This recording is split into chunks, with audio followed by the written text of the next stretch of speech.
Welcome to Get Big Out Loud Radio, where we explore living the complex, funny, and beautiful ride of life with me, Kari Knutson, and Dr. Pat on transformationtalkradio.com. Are your thoughts keeping you small? Are you ready to get big? I will offer you ideas to transform what you are thinking into conscious action. Explore what is keeping you small and how to shift your behaviors in order to get big. Learn what is possible for you. Get ready to get big and live life out loud starting now. Hey, everybody, welcome. Okay, welcome for a super duper version of Get Big Out Loud. This is Kari Knutson's show. So here's what I love about this. So let me just read this to everybody, and then you're going to hear throughout the show how Kari is actually living this. What I love to do is I love to be able to work with people like I get to do 24/7 that have a vision for their lives and then that walk the talk for the vision. I love this. And what you hear from us and what you hear from us today is how that happens regardless of what you may be up against. So this is Get Big Out Loud. This is, listen to this, living the complex, funny, and beautiful ride of life. And Kari and I, we have fun. This is her show, but this is what she's bringing to it today, harnessing hope in uncertain times. Now, here's what I want to say about who she is. This is somebody that is out in the world. She is out in Perth. She is a top, most sought after speaker. She is somebody that understands what it means to understand the psychology of counseling. She's a mother.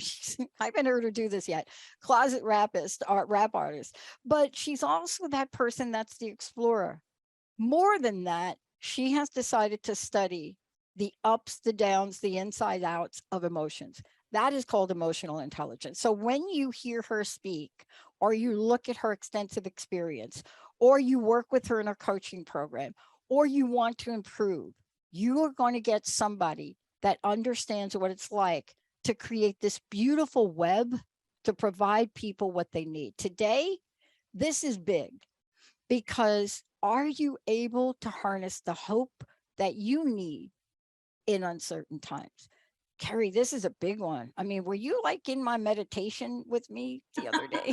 I always say, Dr. Pat, that I write and I speak on everything that I need to learn. And I'm a constant student for that. So yeah, I might've been in your mind as much as I was in my mind, because it's the feeling of uncertainty. How do we keep hope alive? So all of those things really came together this month for me. And I wanted to take a deep dive into that topic. And thank you for the beautiful introduction to the work I do, because I do think walking the talk and Get Big Out Loud, the whole thing we're trying to embody on this show is how do we show up in the world to get big still, even in uncertain times, even when things feel hopeless, even when it's hard, and how do we uncover the complexities that we're living, and how do we do it with some humor and fun, and how do we keep and connected to our humanness too? So you just did a perfect setup for today. So I got to tell you what I really am getting off on these days is these little GIFs that you can get. So I like send them to Linda and Jessica, you know, in the strangest moments, right? You know, I sent Linda one yesterday of this little baby falling back on a bed, right? And I had a typo in it because I am not the greatest when it comes to these texting things, because I had just finished playing a little match of table tennis, right? And I was trying to explain to her that I entered the day yesterday in a way that I had not before. And what that had to do with was hope. It had to do with the whole range of hope. And I wanted you to address this because you have made some decisions recently that I'm so proud of you for doing, but it represents you. I'm not surprised because you are bold, get big out loud, but without hope, it's kind of like our boldness goes down like some black hole. Yes. And the reason it's important to talk about hope, especially in uncertain times, is because the first thing to go when we get scared, overwhelmed, frustrated, or we feel like we have no control, hope, I like to think about hope as this light that we have to protect, and it's easily blown out. And the bigger things get, it feels like the smaller that flame of hope can get, and the idea of protecting it, nurturing it, cultivating, harnessing the power of it.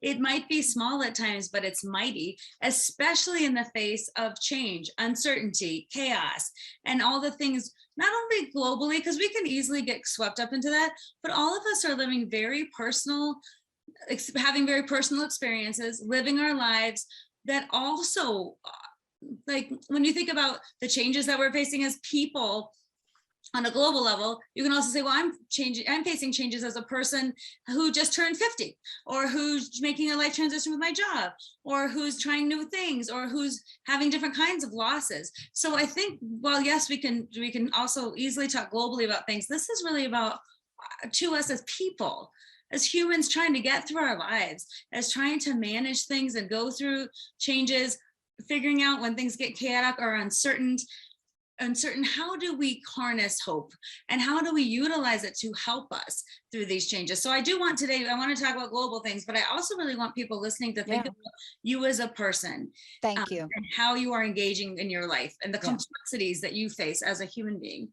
I want to talk about that too, because that's where the buck stops really for me. I mean, isn't it the old, what is that story? Isn't it the old airline story? Hello, if the oxygen thing puts on, put it on yourself first, kind of, right? Because if we don't have it on ourselves and we can't really harness this at this level, at the individual level, it's extremely hard to do at other levels, isn't it?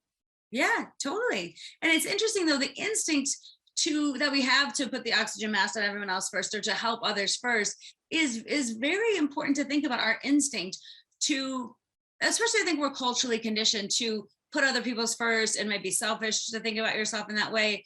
Or also I think the narrative is we're all supposed to be exhausted, stressed out, busy, overwhelmed. Like that is kind of the acceptable social narrative. So if you're not, something's maybe wrong with you, because the rest of us have work to do.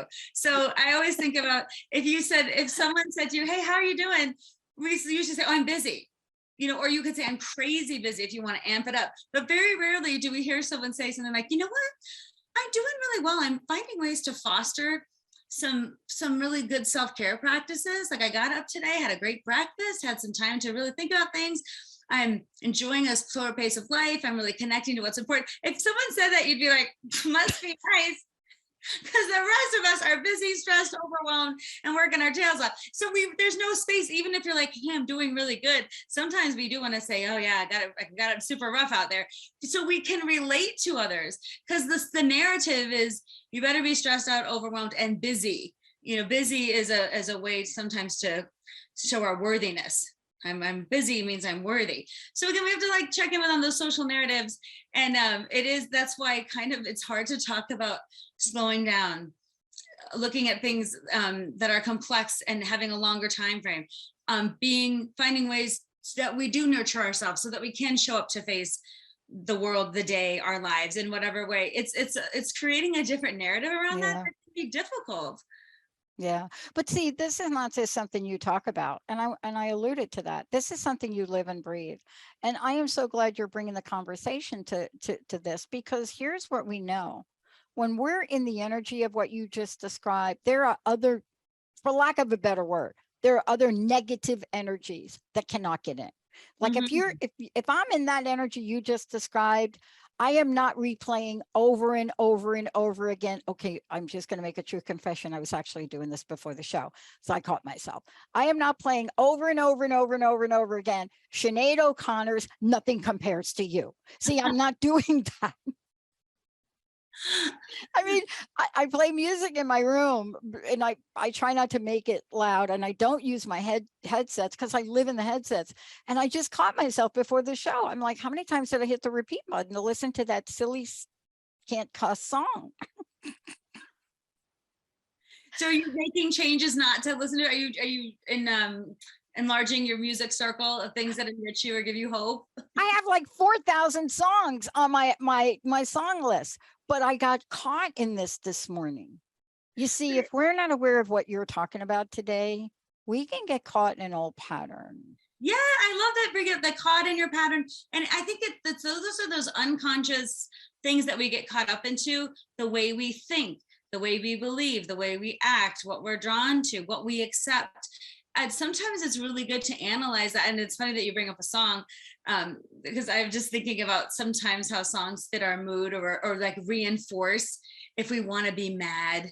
Like I'll listen to a good Nine Inch Nails song if I feel like being mad about it, like, whatever. Or if I want to like have a good cry, I'll listen to Sarah McLachlan and, be like, oh, Sarah, whatever.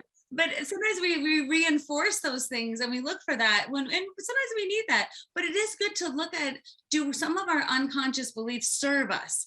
And around the idea of feeling overwhelmed, scared, sad, dealing with uncertainty, sometimes what happens when we get in our unconscious belief patterns and then in their unconscious action patterns, we start to believe things like, what can I do anyway? It's all so overwhelming. And then we start to feel like, well, then I'm just going to disengage because it doesn't matter anyway.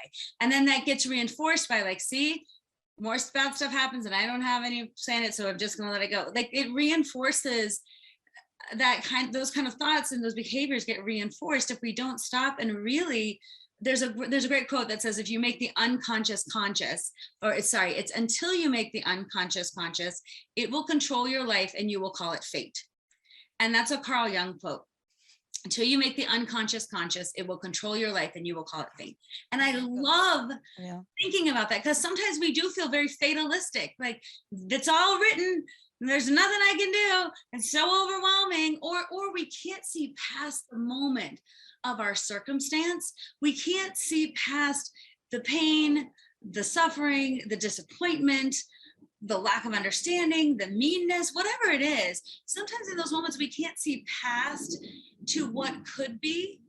And getting stuck in those moments is really where a lot of us could use the time to stop and be like, all right, I'm in this moment. How can I engage my conscious mind to think to the next moment or past what I might normally do that keeps me in the cycle of staying stuck, disengaged, overwhelmed, unaffected, unhappy, or also that keeps me in the cycle of not asking for help, thinking I should go it alone, trying to keep the weight of the world on my shoulders, thinking I'm a superhero when really I'm a human being. So that's again another cyclical pattern that keeps us stuck. And it's right on the edge of, if you could bring your conscious mind right on the edge of opportunity, change, progress, hope, all those things that we're looking for. But I see a lot of people, myself included, like, oh, I'm back in my cycle. I'm back in my cycle. I had the opportunity. It's like a rotary. It's like the rotary that you can't get off. Yeah. And then sometimes you're looking for that exit and you miss it. Right. That's a kind of a good way to think about it. And it's a human response. But what we're talking about is, how do we build that consciousness that when we get to that point of the off ramp, we can take it. Oh my God. You just brought up something. I want to get to this real quick, because I want to really bring out the relationship between hope and fear right now, because this is really an underpinning. And then you nailed it. You said it. Okay. So maybe you all are thinking, what has this got to do with hope? What has it got to do with how to overcome this? Okay, let me just be clear.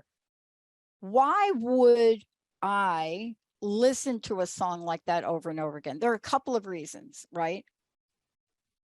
But underneath it, when you look at it, it obviously is a reminder for me of a time.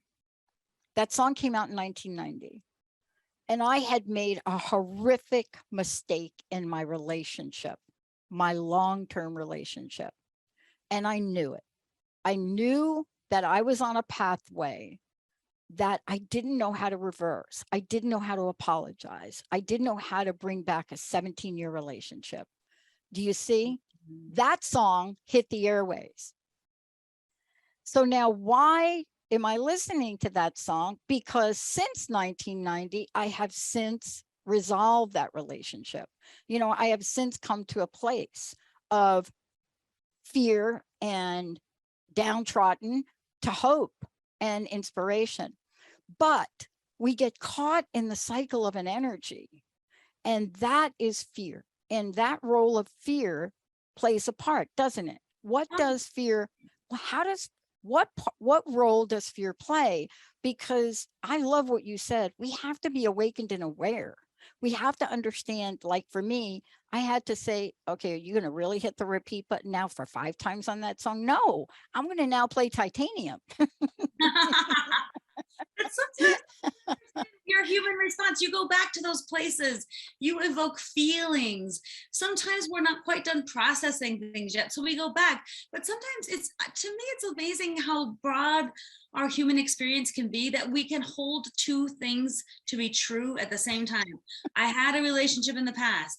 I messed it up. This was the 17-year-old version of me that needed this at this time. And now look, I'm looking back. Can I offer that person compassion? Can I say this is that time? And sometimes music, it's interesting that you bring it up, because music can really act as a trigger to bring us back to a time and a place faster than a lot of people like to admit. And I mean, if you're listening right now, you can think about what's a song that if you hear it, you go right back. And it's our ability to kind of transcend time and space. So when you're doing that, part of you might be wanting to heal that 17-year-old girl who did that thing and was at the time. And then also the moment of action, though, it can be also like, do I need to stay in this place for a little while? There's something I need to go back there for. Is there then a way I can give myself a boundary on how long I spend there? Or the purpose of it before I move on to my next thing. Like, it's not forgetting or closing up or dismissing what you learned from that moment and who you were in that moment. But I do think sometimes when we get scared or overwhelmed, our mind responds in heightened ways to those things. So they're very memorable. Trauma, overwhelm, things that like are really big, our brains just respond in a heightened way. And that's just a human reaction. So it's normal if you go back through your life. Sometimes people pick life events. And if you say, tell me your life timeline or your life story, people will pick the biggest, most serious, or big time, and they forget the little twists and turns in the road, but you pick the biggest. Sometimes I'll say too, even if it's about a relatively easy thing, like tell me about a great memory in your life that doesn't have to do with graduating, getting married, buying a house, or having a baby, because those are like the big things people go to, and then they'll stop and be like, another event, there's a bazillion. This is an indicator that I need to schedule a session with you. This is an indicator. But you see what you just pointed to? Let's talk about this, because this is really how we resolve big issues. This is what you do so well. Simultaneously, what did you say? We could have multiple things going on. So here's what you nailed. Simultaneously to that, I was in my first 3 months of sobriety. You see, so had I not been in that cycle, I would have not even understood the value of a painful song like that.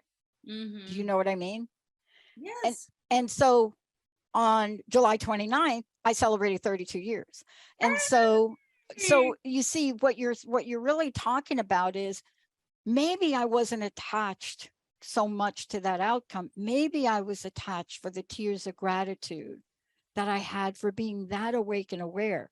Because if you're that awake and aware, aren't you now able to tap into the energy of hope, the energy of a future, the energy of not to be fear-ridden and limited? Yes. Because doesn't hope enable us to have unwavering faith? Hello, that's my word, right? Wow, that's preach, Dr. Pat, preach. I gotta.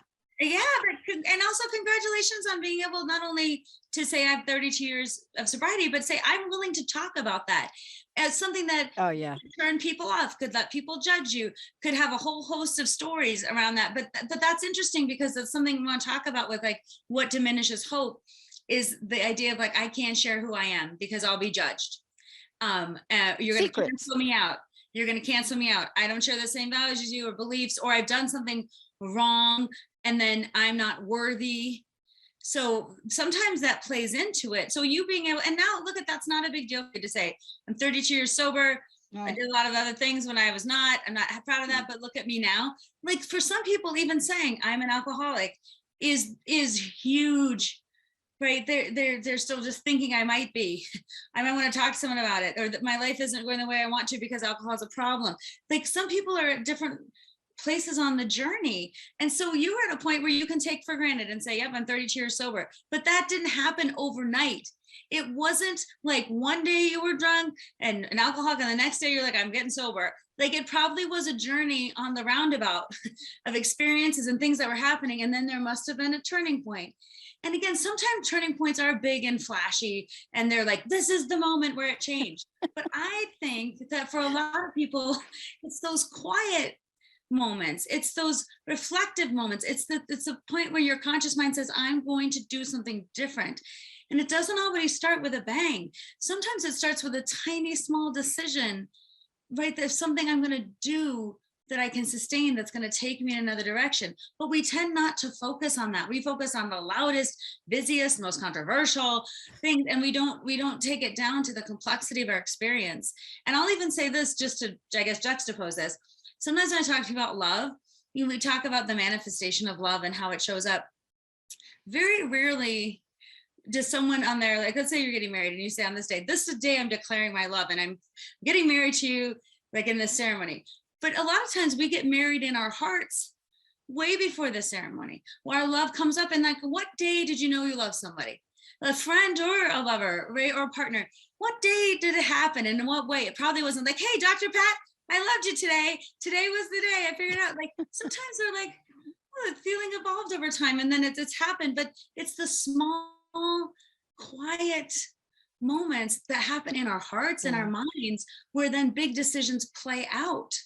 And so sometimes when we're dealing with our problems and our issues or the feelings of overwhelm that a lot of us have that keep us from moving on, we're looking for that thing that will say, this will change my life. This is what I'm going to do. I'm going to change it in a big way. And I don't hear another narrative out there that says, what if we did the smallest thing towards making a conscious decision around an action or belief or thought that you have that might just change the trajectory the tiniest bit, and something that you could sustain in a way that felt authentic for you. And then you build on that for the massive change. I think we do it kind of the reverse. You're going to make a massive change, then we give up and it's too much and we're overwhelmed.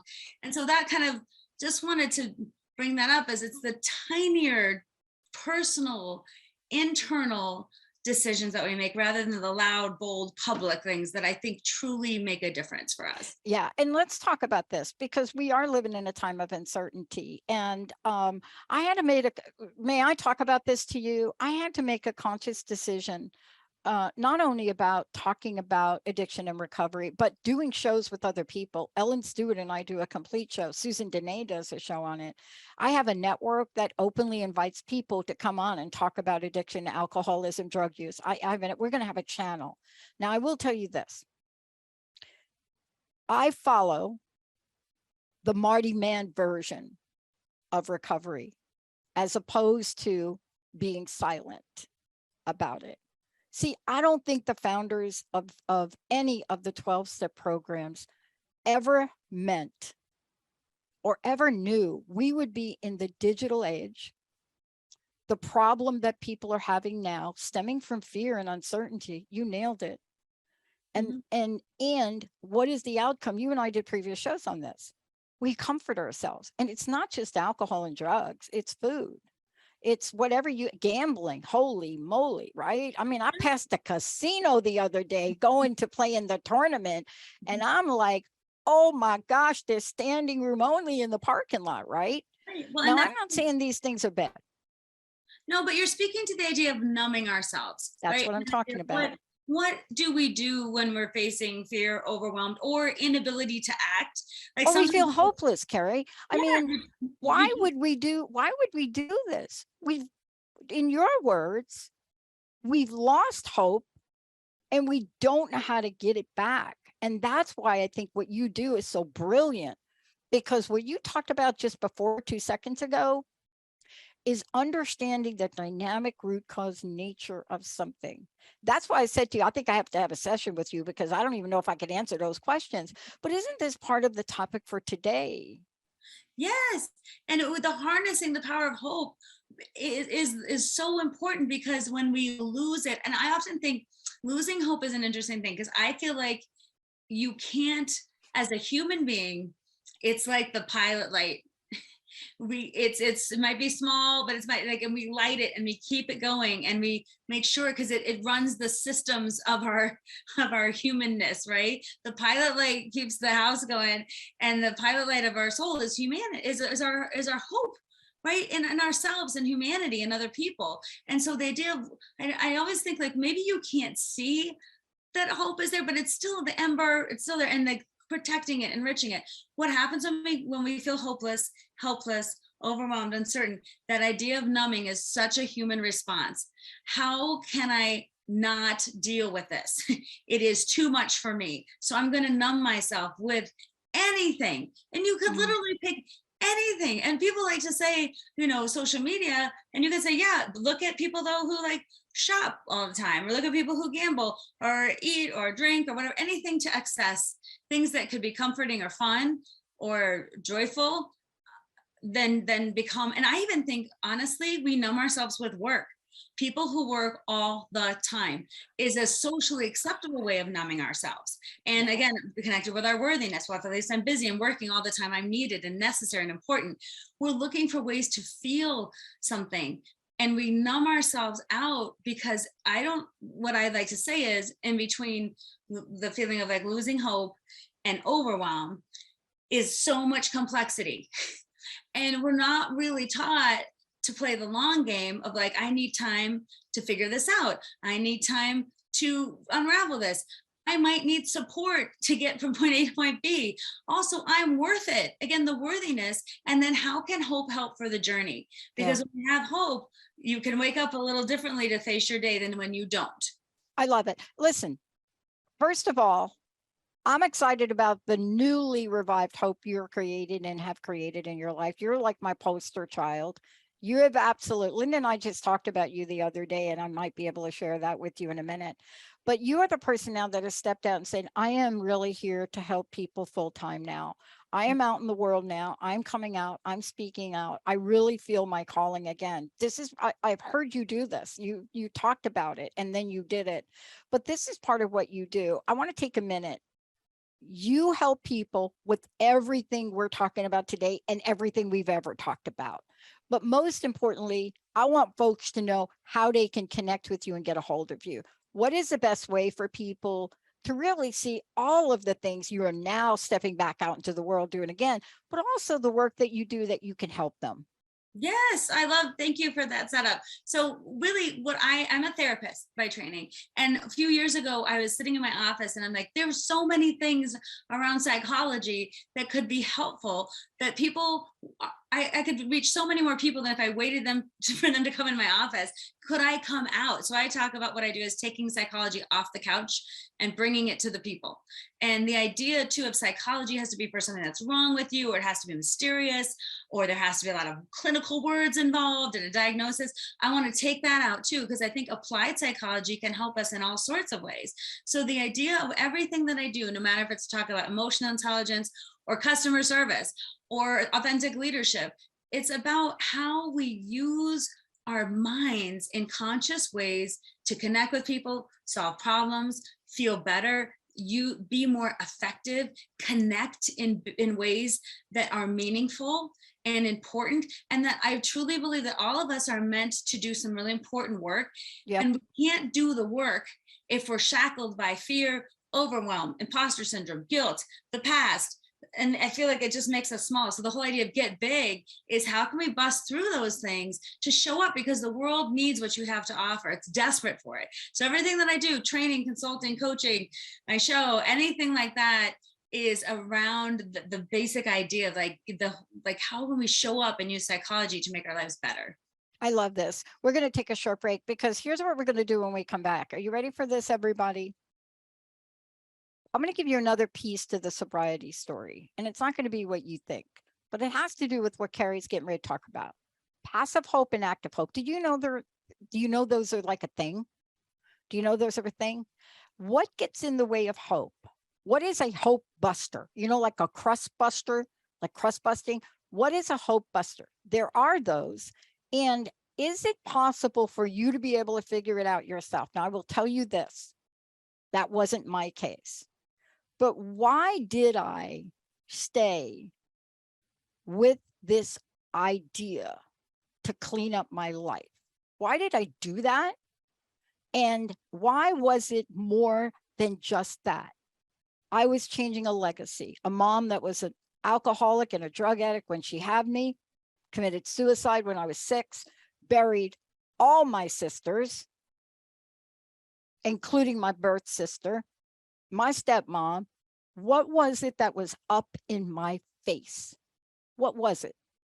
And what did I have to ask of my first month in the walls,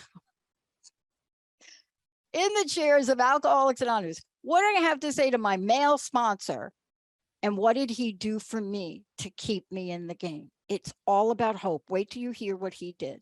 Amazing man. Wait till you hear what Kari is going to tell us about this. Stay tuned. We'll be right back.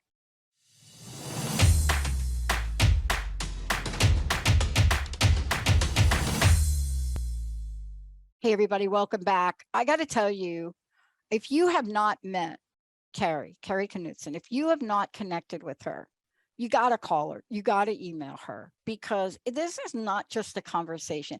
This is passion, purpose, and action.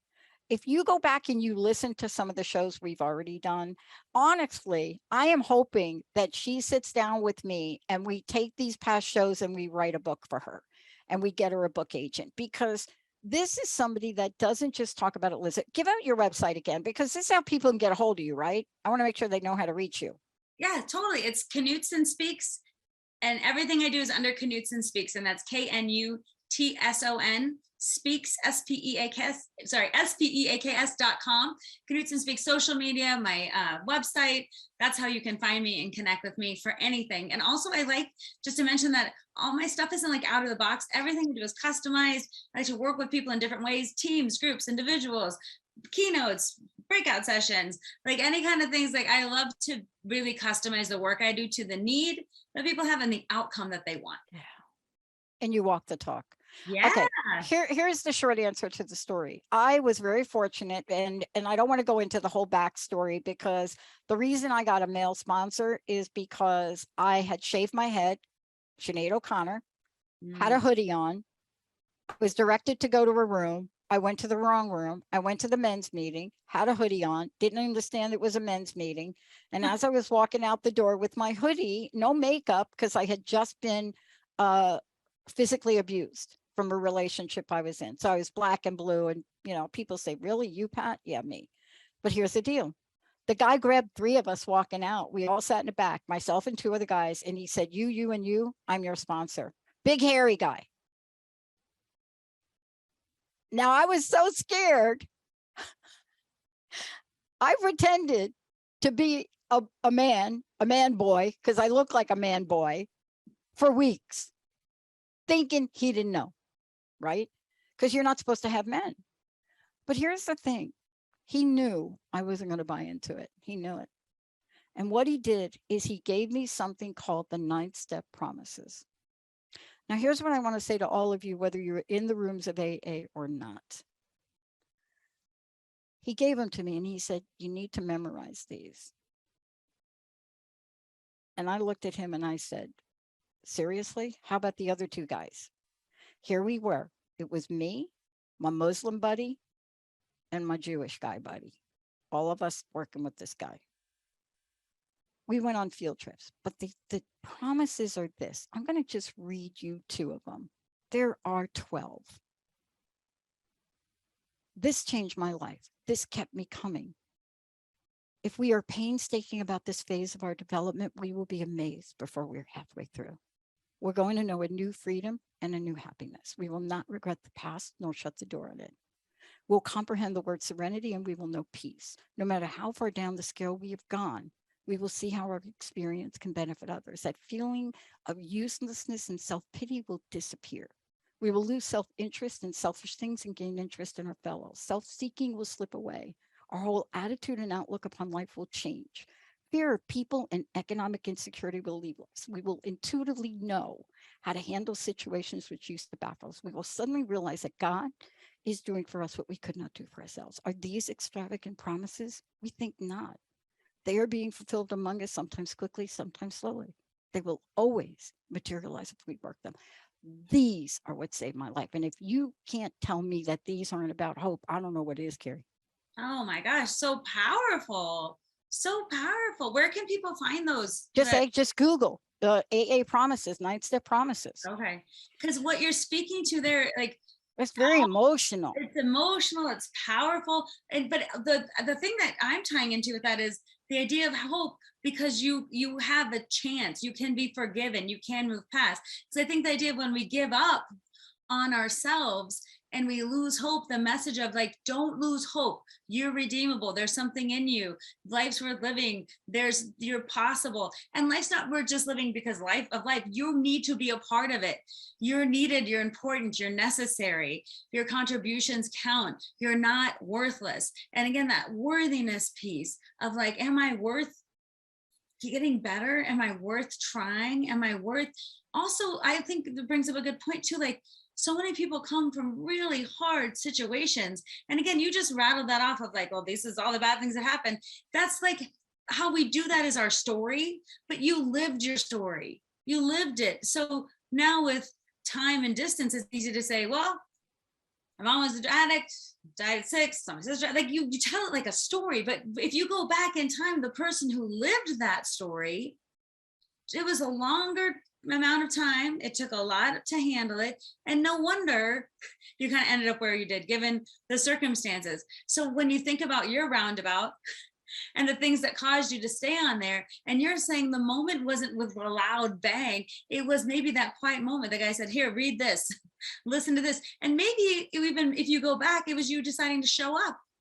Maybe before that is deciding to sit there and pretend to be a guy and just sit in the room. Maybe for that, it was just wandering to get close to an AA meeting, no matter what door you open. Maybe before that, it was something inside you that said, you're worth it, don't give up, right? It's the quiet voice. It's like a whisper. Thank you. It's like a nudge. It's something that isn't, that hard, you couldn't even articulate. Sometimes it's that feeling of like, you are worth it.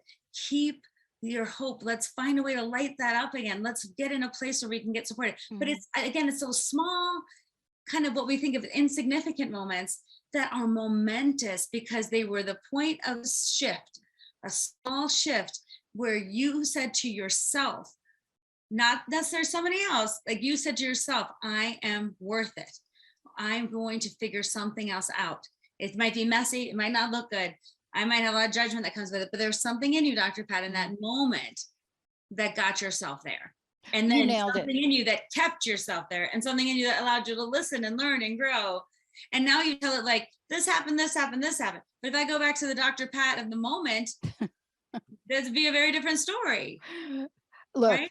That's why I love talking about this, because Kari, I want to really talk about this idea of putting hope in action too. And I want you to address this really. The reason you and I are here is because once I learned that, when I dialed that wrong phone number in 2003 and I didn't hang up, and within 10 minutes, I had bought something like a $12,000 package for an internet only show, and I didn't blink. You see, because there was some part of me that had that beautiful hope for a future that I could have that was so different than what everybody else thought I could have. Because the bottom line is, I should have been a high-paid consultant in 2003, but I couldn't. So this is what I'm trying to say. We will get opportunities, and I would like you to address this because it does have to do with the passive and active hope. Every one of us, every day, gets an opportunity to bask in the fulfillment of hope. What does it take? How can we talk to folks today just so they might get even a glimmer, even a few seconds of it, right? Because it is contagious. Can you talk to that, please? So the difference between active and passive hope is something we need to talk about. And I want to make sure I get the author's name right of the book. I read the most wonderful book on this, Active Hope by Joanna Macy and Chris Johnstone. Yeah. It was written like 12 years ago. It's being republished again. My wonderful friend Elaine Grant turned me on to it, as well as the work of, I want to mention a few other people who are doing good work on this. Krista Tippett, who runs a podcast on being, and then Viktor Frankl, who is Man's Search for Meaning is like the best book ever, who is a Holocaust survivor who wrote a book essentially on hope and how we keep it alive. So all of these things play into it. But what I want to talk about now, the idea of active hope versus passive, which is what the book talks about, and I want to kind of extend it, is a lot of us are living in this passive hope. I hope things change. I hope someone else does it. I hope somebody else fixes it. And then if we're not certain that that hope will happen, we're kind of like, but it probably won't. And also we take ourselves out of the equation because someone else should do something to give us hope. And I often think it's like waiting for someone to be like, have hope because here's the plan and it's going to work. And they're like, great, now I'll have hope. Now I'll buy into it. But in life, we like have to keep it for something that is uncertain, that may or may not work out the way we think it will, and something that we don't necessarily have control over. So we kind of, when we're passive, we're like, oh, if it works out, and if you make the plan, and if you tell me it's all going to be good, then I can have hope. But if we ask ourselves to internalize it, active hope says, I have the power to do something. Even and especially, I would add, if it's small, because again, we're trying to do these big grand things, and then when we fail, we're like, see, but we don't rely on the fact of like, what gives me hope? What actions can I take towards building and harnessing the power of that, protecting it? What efficacy do I have in my life? And that's where I think where the table needs to get turned from passive to active. And I like the idea of hope. Krista Tippett said she wrote an article that said hope is a muscle, like flexing the muscle of hope. And again, I have to thank my friend Elaine Grant, who was like, hey, because I called her, I'm like, I'm thinking about hope. I'm thinking about how we can harness it. And she's a great person. We always riff off each other. And she's like, what about this? Do you know about this? So all of these resources are thanks to me. It's funny because I was thinking about this in my mind. And when I finally shared it with a good friend, she could reflect it back to me. And then I could get more articulate about what I wanted to say. And then I looked at all these resources about people doing the work. And now I'm trying to put it together in a meaningful way, which is essentially what I do with everything, right? Put it together in a meaningful way. But the idea of active hope says, can you cultivate, enrich, and focus on things that give you hope in a way that is more realistic rather than pie in the sky, and is also more personal than maybe what should give you hope than what does give you hope. And so I want to talk about like action and hope and taking action, because what I think happens, and studies have shown this idea of like taking action helps us feel like we're effective, we have efficacy, we can do something. And so a lot of times when we get hopeless, we get numbed, we don't take action, we just like kind of wait. So the opposite of that is, how can I take action to help me build hope? And I just want to give like a quick example of something we're all experiencing right now. But you know, the satellite that just went out in space is James. I got to think of the name of the satellite. Hold on. I wrote it down. I want to make sure I'm doing it right. Okay. The James Webb Space Telescope. So this is like a global thing that's happening, right? We're seeing pictures from space that are like, is this a real picture? Like all these images that are coming down from the satellites are incredible. And I don't care if you think space is cool or not, I would double dog dare you to not be in awe of these images.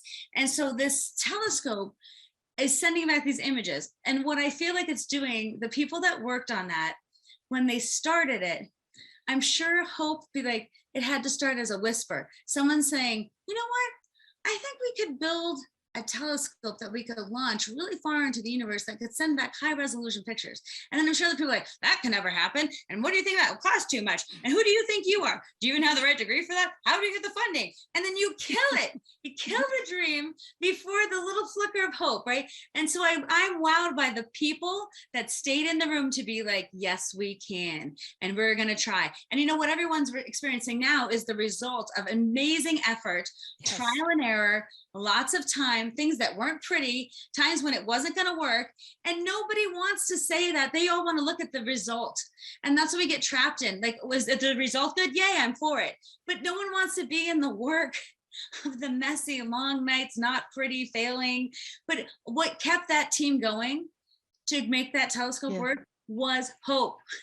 And now what it's doing in my mind, when it's out there in the world, in the universe, not in the world, in the universe, sending back pictures of our universe. It's giving me hope of like, how big the universe is, my place in it, what's possible, how amazing science is. Like, I'm getting residual hope from that activity. Exactly. But I want to go back to the people in the room again. The James Webb Space Telescope, those people had to start with a small flicker of hope, and now it's burning like this bright star.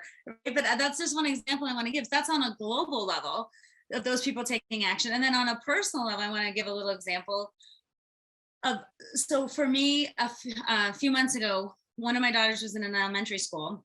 She was in 4th grade, and I got an email from a teacher. It was a group email saying, hey, we're wondering if some parents could every parent just donate one book around that. We're trying to get a class set. If you could help, that'd be great. And something in me was so mad when I read that. I'm like, here's a teacher having to ask parents to buy class sets of books so she can have a book group. And I was like, no, that is not right. And this wasn't even a kid that my child was not in this teacher's class, but I'm like, teachers should not have to do this. That is not right. She shouldn't have to wait one more second for a complete set. They should be new and beautiful. And every kid in that school should be able to read whatever book they want. I got all fired up. And it was funny because at the same day, I was feeling so hopeless about the state of the world, what everything is happening, especially my husband's a teacher. I worked in the school as a school counselor. My kids, I was just feeling like the way the public was treating teachers. I had a whole bunch of feelings that day. Yeah. I got to tell you, I have feelings with you just mentioning it. Yeah. I could see why that would be what? Yes. What do, Well, right? If we care about kids, we have to care about teachers. We do. We have to support them, nurture them, give them the freedom and autonomy to do their job and teach. That's, I often like the saying, just because you cashed a check at a bank doesn't mean you can run a bank. Just because you sat in a classroom doesn't mean you know anything about teaching. So that got me riled up. So I got this email and I'm like, no, we're not getting one book at a time. We're getting all the books and we're getting them next week. And I literally I'm starting a fundraising campaign. I want this. I called a bookstore, a local bookstore. I'm like, here's all the books we need. How much is it going to cost? And they're like, here. And I put them on order because I'm getting them. And then I said, hey, parents, we need, and the crazy thing, we needed like $600 to make it happen. In the grand scheme of things, is $600 that much money for a school? No. So I was like, I need $600 as soon as possible. And I need you to be part of this. And I said, and whatever we get at the end, I'm giving the rest. I'm going to get on my savings and do it. Do you want to be part of something? In 2 days, I had over the amount I needed. I had the books there the next week. The funny thing is, I dropped them off at the school, but the teacher was teaching. So I never even saw that teacher. But when I delivered those books and walked out of that school, I'm like, something is right in the world today. And I had something to do with it. And it didn't fix everything that's wrong with education, how we treat our teachers, but it was something that was right. And that little spark of hope kept me going to then have energy to take action on other things. But I did it from inside. It's active hope that we light that up from inside, then we sustain it, harness it, and use it to take action that moves us forward. Yeah. And the antithesis would have been you just complaining. Yes. Right. Because you see that the universe is so smart, like smarter than a 3rd grader. Well, actually, 3rd graders are pretty smart now, but so smart to know that somebody like you would get that email and care. Yes. Well, but it was your hopeful energy that made it happen. Well, and the beautiful thing is the teacher sent me an email back. She goes, I don't even know you. And here you've done this thing for me. And it restores my hope in humanity. It allows me to teach these groups that I'm really motivated to teach on these books that I think will be great for kids. So that little action created another action. And it's not that we knew each other, that we liked each other, that we were friends even. It's like something had to happen and I was going to do something about it. And it, in the grand scheme of things, if you want to judge it, like, well, that's like a pebble and, you know, we need a boulder. But the pebble counted because you know what? The pebble makes a ripple. The pebble counts. The pebble counts. And we have to keep that in mind as we're going through our lives. The pebble counts just as much, if not more than the boulder, because it's those small things that we do with great love that can have great meaning and impact. And it also fuels the fire of our hope. And that's what we need to be able to continue to live in this world and take meaningful action. It starts here. And that's the kind of things that builds that up, keeps the pilot on, keeps it stoked, whatever kind of analogy you want to use. Yeah. Thank you for sharing that story, because see, sometimes we think that not only are we hopeless, we're helpless. And, Mm. I, there is a distinction I want to say to everybody, and we're not going to, we're not going to really dig deeper into it. Maybe Kari will do a different show about it, but, there are both that operate. And, the reason we're talking to you all about it today is because we know kind of now, we don't know exactly what you've been through, but we know about it because we've been through it. We've been through our own businesses during COVID, myself and network. We hope is what drove me to make sure we got the funding that could have been available to us through COVID, but it doesn't mean we don't feel things, right? So I just want to be clear. You can be angry about something. You can still be fired up about something. You could still feel sad about some things, but there's a difference between being, feeling sadness and becoming sadness. Right. So true. And today, what you've brought to the surface, though, for all of us are, man, great examples. But more than that, this is what we need now. And Kari, I want to just ask you a couple of things. Please let folks know again how they can find out more about you. And I would love to know, as we bring this full circle, what do you want to leave people with? What do we want the takeaway? So again, please give out your website and how people can contact you. Yes. So you can find me at knutsonspeaks.com, KNUTSONSPEAKS, knutsonspeaks.com. And I'm on social media under Knutson Speaks too. You can find me on Instagram or Facebook. And what I would like to leave you with, and I'm going to use my notes for this because I've got two quotes that I can share that I think are really important. And one is this idea of, there's a Helen Keller quote which just speaks to this beautifully. And this is what she says: I am only one, but I am still one. I cannot do everything, but still I can do something. And I will not refuse to do something I can do.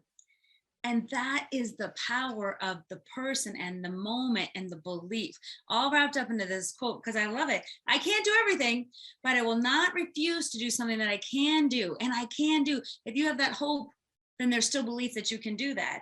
And the idea, to me, the world is so complex.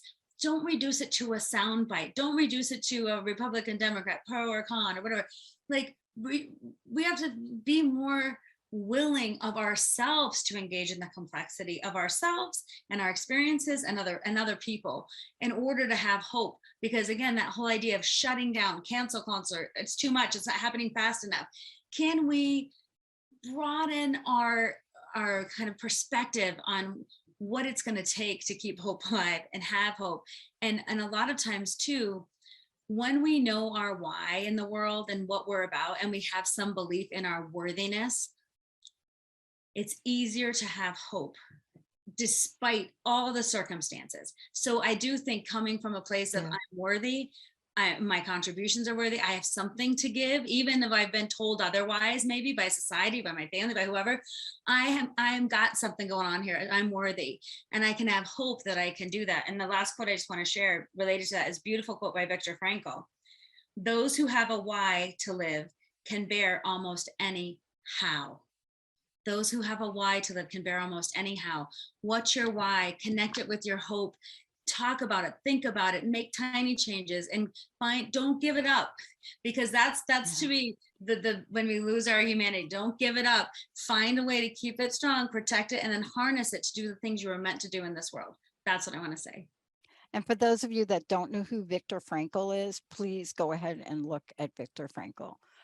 You can Google him, you can understand his story, and you can understand exactly the way I referenced Kari today on the show. This is a man that took his life, regardless of the circumstance, never gave up, walked the talk, lived through hope, and created a story and a legacy that rocked the world in terms of what we can do with belief, hope, faith in mind. Kari, thank you so much for today. Thank you, Dr. Pat. That was a beautiful wrap up, a beautiful way to talk about Viktor Frankl. And I do hope everyone looks him up. And I do hope that you take some things from today's show that will resonate personally with you so that you can take them out into this uncertain world and make those changes that need to be made and continue to keep your humanness about you. Don't give up. Yeah. As we'd like to say, hope rocks. Thank you all for tuning us in and turning us on. We'll see you next time. Thank you, Kari. You have been listening to Get Big Out Loud Radio, where we explore the complex, funny, and beautiful ride of life with me, Kari Knutson, joining Dr. Pat live every second Monday at 10 a.m. Pacific on TransformationTalkRadio.com. I will help you to know which thoughts are keeping you small in order for you to get big. Get big and live your life out loud. For more information, visit KnutsonSpeaks.com.